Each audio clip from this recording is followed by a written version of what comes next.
বোয়াল মাছের রেসিপি কার না ভালো লাগে। বোয়াল মাছ মানে আমার কাছে একটু স্পেশাল কিছু।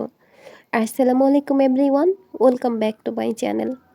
আজকে শেয়ার করছি টমেটো আলু দিয়ে ঘন ঝোলে বোয়াল মাছের রেসিপি। এই রেসিপিটা খেতে অনেক মজার হয়ে থাকে। তো চলুন তাহলে কিভাবে রান্না করেছি। আমি এখানে বেশ পরিমাণে বোয়াল মাছের পিস নিয়েছি। তো এখন আমি এখানে লবণ হলুদ দিয়ে মাখিয়ে নিচ্ছি আর দিচ্ছি সরিষার তেল। এখন লবণ হলুদ আর সরিষার তেল দিয়ে মাখিয়ে নিচ্ছি খুব ভালোভাবে। মাখানো হয়ে গেলে 10 থেকে 15 মিনিটের জন্য আমি এভাবে রেখে দিচ্ছি। তো 10-15 মিনিট পরে আমি মাছটাকে এখন ভেজে নেব। মাছ ভাজার জন্য আমি চুলায় তাওয়া বসিয়ে দিয়েছি আর দিয়েছি তেল। এখন খুব ভালোভাবে গরম করে নিয়েছি আর দিয়ে দিচ্ছি মাছের পিসগুলো। তবে এই তাওয়ায় আমি সবসময় ভাজাভাজি করি, তবে এই তাওয়ায় কিন্তু তেলের পরিমাণ খুব কম লাগে আর খোলামেলা আর ভাজতেও কিন্তু অনেকটাই সুবিধা। তো মাছের এপিঠ ওপিঠ আমি লালচে করে ভেজে নিচ্ছি। মাছগুলোকে আমি উল্টে দিচ্ছি। তো আমার মাছের পিসগুলো কিন্তু ভাজা হয়ে গেছে। তো এখন আমি মাছের পিসগুলোকে তুলে নিচ্ছি। মাছের পিসগুলোকে তুলে আমি একটা ডিশের মধ্যে রেখে দিচ্ছি। মাছের পিসগুলো ভাজা হয়ে গেছে। তো এখন আমি একই তাওয়ায় দিয়ে দিচ্ছি আলু। তো আলুগুলোকে আমি লবণ হলুদ দিয়ে আগে মাখিয়ে নিয়েছি। তো এখন এই আলুগুলোকে আমি ভেজে নিচ্ছি। তো আলুগুলোকে আমি লাল লাল করে ভেজে নিব। তো আলুগুলো ভাজা হয়ে গেছে, এখন আমি একটা সাইডে রেখে দিচ্ছি। এখন চুলায় বসিয়ে দিয়েছি প্যান। এখন আমি এর মধ্যে তেল দিচ্ছি। আমি এখানে আধা কাপ পরিমাণে তেল দিলাম আর দিচ্ছি পেঁয়াজ বাটা।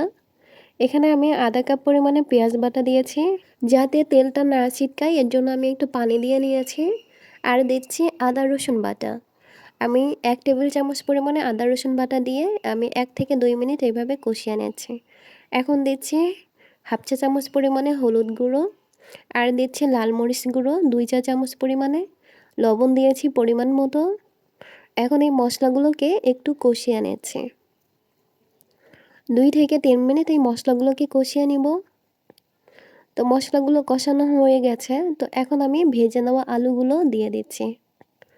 তো এই ভেজে নেওয়া আলুগুলোকে আবারও 1 থেকে 2 মিনিট এভাবে কষিয়ে নিব। তো আলুটা কষানো হয়ে গেছে।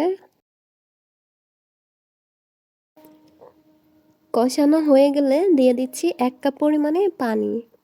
পানি দিয়ে ভালোভাবে মিশিয়ে নিচ্ছি।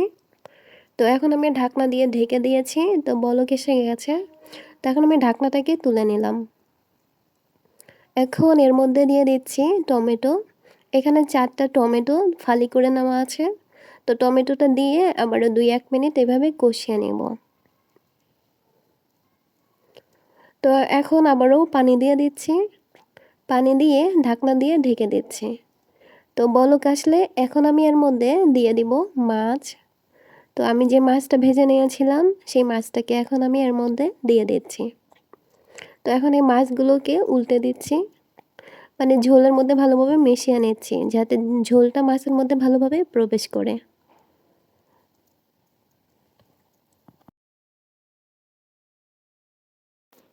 মাছগুলো উল্টে নেওয়া হয়ে গেলে দিয়ে দিচ্ছি কাঁচামরিচ। 5 থেকে 6টা আমি কাঁচামরিচ এখানে দিয়েছি। এখন ঢাকনা দিয়ে ঢেকে দিচ্ছি। ঢাকনা দিয়ে ঢেকে 5 থেকে 6 মিনিট জাল করে নিচ্ছি। তো 5-6 মিনিট পরে ঢাকনাটাকে তুলে নিচ্ছি।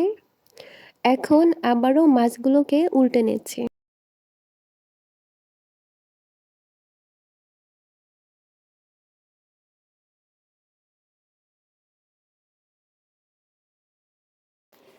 আমার এই সহজ আর মজার রেসিপি ভালো লাগলে লাইক কমেন্ট শেয়ার করে পাশেই থাকবেন।